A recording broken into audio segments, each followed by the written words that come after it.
Structured visuals become more powerful when spacing and framing are perfectly controlled. Today, how to design precision frame layouts. Open Canva and start with a square canvas. Insert a grid frame layout and stretch it evenly across the canvas.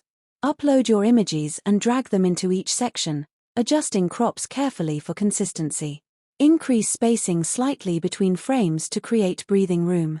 Select the background and apply a neutral or light gray tone. Add thin border elements with low opacity to enhance the structure subtly. Use position tools like Tidy Up to ensure every frame is perfectly aligned. Add minimal text using a modern font. This precision layout technique creates a clean and professional visual system.